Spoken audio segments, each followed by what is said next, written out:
Shots fired on campus. The last thing you'd expect to hear.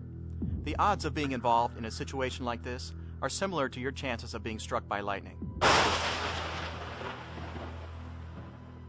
It's a strange thing about lightning, though. We use it as a way to describe something that seemingly has no chance of happening. But how many of us would stand next to a metal pole during a thunderstorm? I'm Randy Spivey. And I'm Jim Sporleader, both from the Center for Personal Protection and Safety. The possibility of being involved in an active shooter incident on campus may be remote, but the consequences can be catastrophic. That's why it makes good sense for you to spend some time thinking about what you would do if you found yourself in such a situation. It's a sad fact that shooting incidents do happen on college campuses.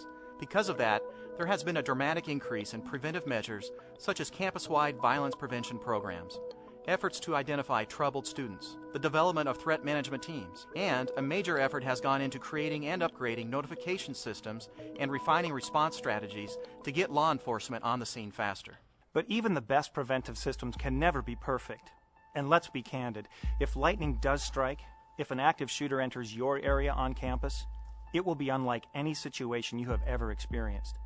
And in those initial heart-stopping moments, it will only involve you, other students and faculty, and the shooter. The bottom line is you'll need to take direct responsibility for your personal safety and security. You must develop a survival mindset. The purpose of this training is to help you do exactly that. With the proper mindset and the necessary tools, you'll be better equipped to react with purpose and maximize your chance of survival if you find yourself in a situation like this. Survivors make a commitment. They take a personal stake in their own safety and security. They do whatever it takes, emotionally, mentally, to survive a critical incident. They ask themselves the what-if question. How would I get out? How would I survive? What would I do? Where would I go? We know that these incidents are over in a matter of minutes. Most often, they're over before law enforcement is able to respond. Your survival mindset is like a protective shield comprised of awareness, preparation, and rehearsal. Awareness involves taking the time necessary to gain a basic understanding of an active shooter situation. Preparation is asking yourself the what-if questions that will enable you to develop effective response strategies. The last component, rehearsal, is practicing your plan.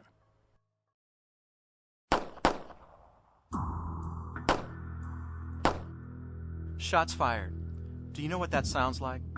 Unless you see the shooter, you may not recognize the sounds for what they are: gunshots.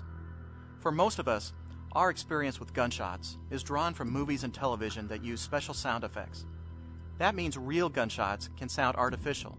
You could lose precious seconds as you slowly realize that these are, in fact, life-threatening sounds. What was that? That was a gunshot. In a situation like this, most people, when they hear these types of sounds, having maybe never heard gunshots at all in real life, have really no idea what to expect. And it's not unusual for them to think that they're anything but gunshots. I would treat any sound that you may perceive as a gunshot as that and act accordingly. Don't second guess it, because when you second guess it, those seconds count. Those are gunshots. So what should you do in those precious first seconds? You'll need to figure out what's going on and make immediate decisions. How are you going to survive this situation? Will you get out? Is there a path of escape? Will you hide out? Is there a chance to get where the shooter might not find you? Or will you find yourself in a situation where the only option is to try to take out the shooter in whatever way you can? These are serious decisions. That's why the survival mindset is so important to develop. Research shows that there's a real difference between reactions of people who've been trained to face stressful, life-threatening situations and those who have not. The first response is the same in both groups, startle and fear. But the reactions between the two begin to differ immediately after that. People who've gone through training, people like you, feel anxious, where the untrained and unprepared begin to feel panic. Trained people begin to recall what they've learned. The untrained fall into disbelief. Are those gunshots? At this point, the divide between the two starts to get wider. I can't believe this is happening. While the untrained are lost in denial, this can't be happening to me. The trained are preparing to act just as they've rehearsed. Finally, as the untrained descend into helplessness, We gotta get out of here. the trained commit to action based on a survival mindset. Those are too close. So that mindset is preparing yourself for the eventuality that it might happen, and that if it does happen, just tell yourself, I will survive. A survival mindset enables you to act quickly and effectively. Let's go back to the foundation, awareness. When you get on a plane and the crew asks you to note the nearest exit, they're not trying to create fear. They're certainly not trying to make you afraid to fly. They're just trying to make you aware, providing information so you can develop the survival mindset for that situation. They know that if there is an emergency, getting you in a predetermined mindset will help you take rapid, effective actions in a stressful situation. They want you to be mindful, not fearful. If you're mindful, you'll be better able to make that first critical decision. Take a tip from the airlines. Like noting the emergency exits, it may only take a minute or two to look around your environment and make some mental notes about how you'd handle an active shooter situation. When you walk into your classroom, take a look at the exits. Take a look at what is available if I had to hide behind it, if I had to use it as a buffer between an assailant and myself. Well, it's important for students as they walk around their campus to ask the what-if questions. What would they do if somebody came in with a gun and actively started shooting? Think of all the contingencies. What are you going to do? Where are your escape routes? Where's the best access to call 911? Thinking about a situation before it actually develops is the best way to be prepared. Looking at your environment through the lens of survival will help you to take decisive action more quickly. Of course, it's also important to be aware of the people on your campus as well. The fact is, there's no profile of an active shooter. And while we don't want you to walk around campus paranoid that everybody you meet could be a violent offender, we do want you to pay attention to the things that seem out of the ordinary. Accepting that a situation like this could happen is the first step toward decisive action. So first, figure out the situation. What's going on? Where's it happening and who's doing it? Build your awareness using all your senses. Do it quickly and stay calm. Trust your intuition, your gut feeling. It's a built-in survival mechanism. Some people say it's knowing without knowing why, and it's an invaluable tool. For example, if you hear something that sounds like it might be a gunshot, assume that it is until you know otherwise. Once you figure out what's going on, you'll be better prepared to take action. If you determine that you can get out to a safer area, then get out and get out fast. Don't wait for others to validate your decision and leave your belongings behind.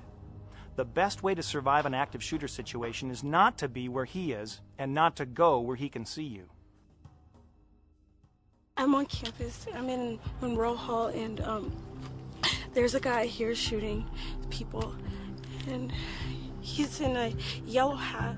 When you get out, immediately call out to let authorities know what's going on. Do not assume someone else is calling.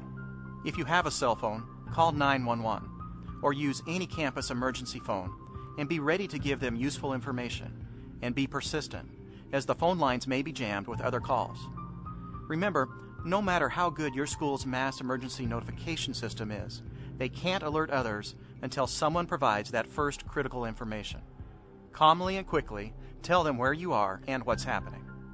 In some cases, you may not be able to get out.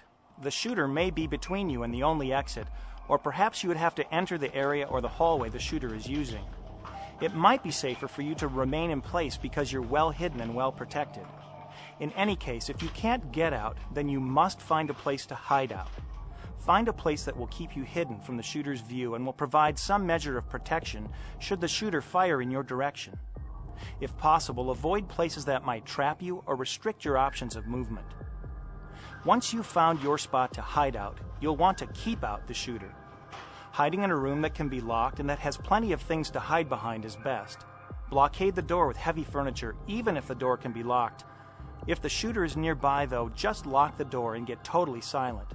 Turn off any radios or other noise-producing objects in the room that might alert the shooter to your presence.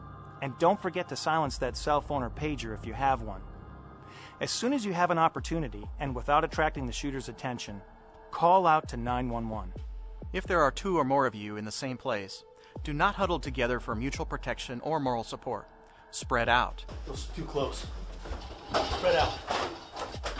It's much easier for someone to shoot a group of people who are huddled in one place than if they are scattered around the room. Even if you're in a small room, spreading out will give you options and make it harder for the shooter if he does get into your hiding place. When spreading out in a room, quietly talk about what you'll do if the shooter enters. Whichever action you're taking, whether it's get out or hide out and keep out, you should help out where you can. Help others escape as you go. Help prevent others from entering the danger area. If someone near you has a life-threatening injury, if possible, provide first aid and keep them alive.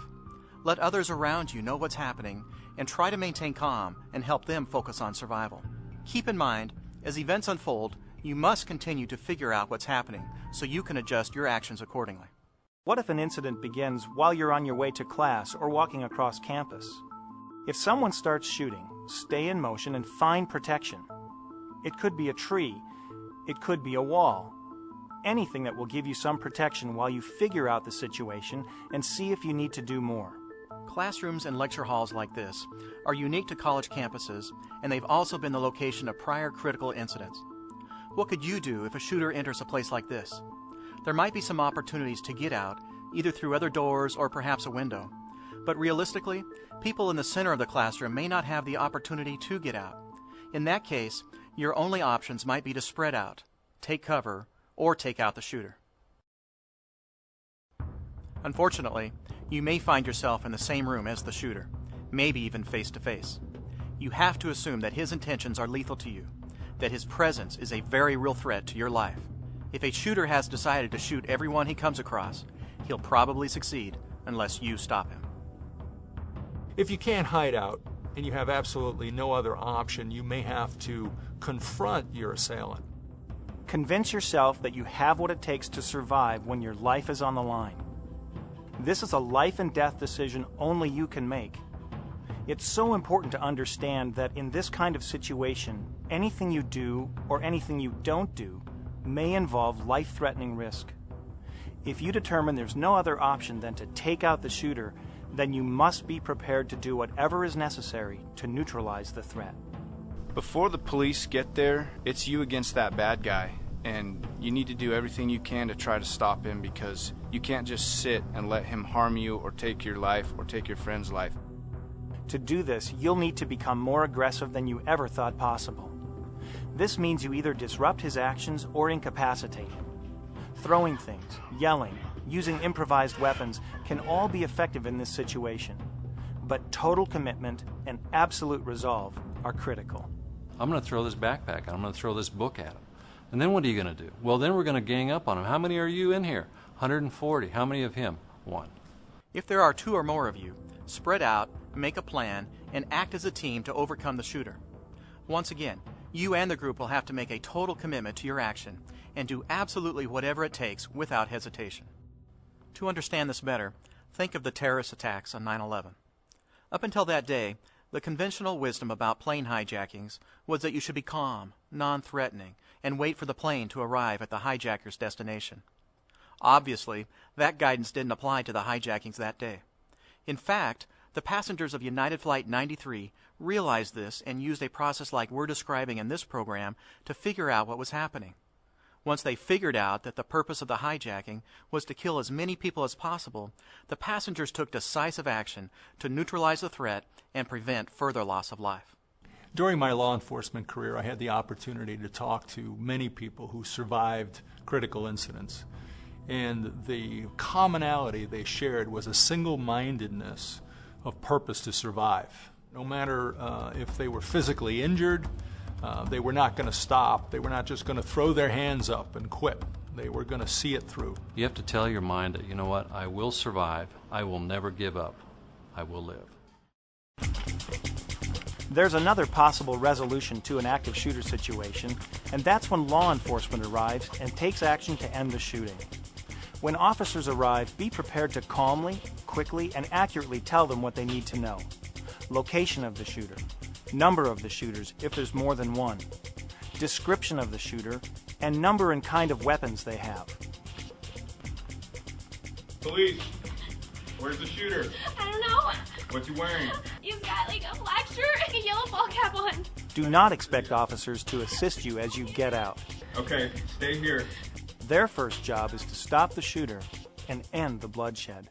Law enforcement is trained to go to the sounds of the gunshots and eliminate the threat. If you're in a room and an emergency response team comes in, you must not present a threat to them. Do not point at them or the shooter. Do not scream or yell. Be quiet and compliant.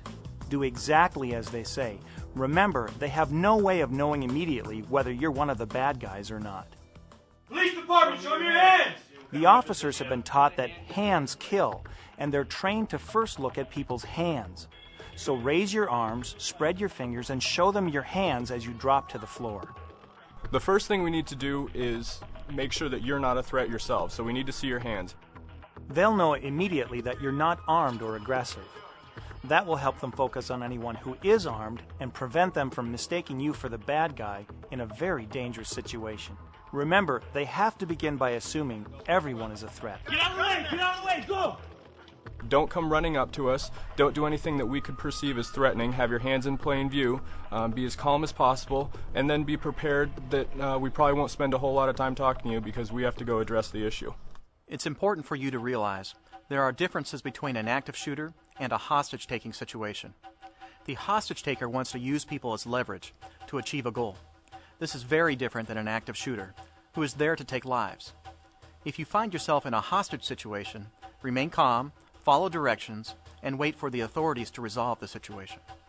In a hostage situation, you want to exercise patience, you want to be compliant, and you want to give the authorities a chance to reach a negotiated resolution. Historically, the vast majority of hostage situations are resolved through negotiations and end peacefully. But if the situation changes and someone is actually walking around with a gun shooting people, you're in an active shooter situation.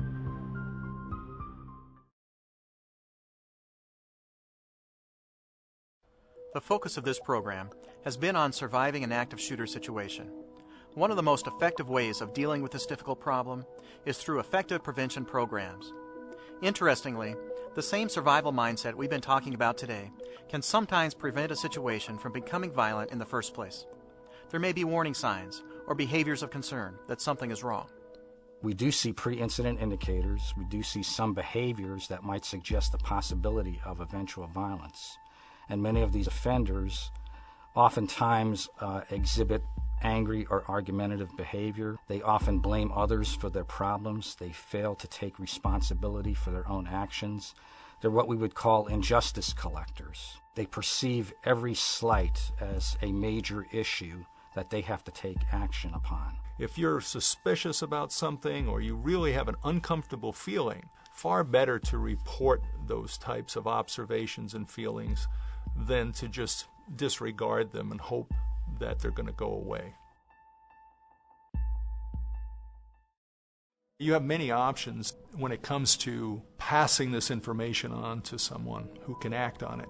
You have your campus law enforcement agencies, you have your RAs, you have your professors, you have your counseling centers. Take advantage of one of those options.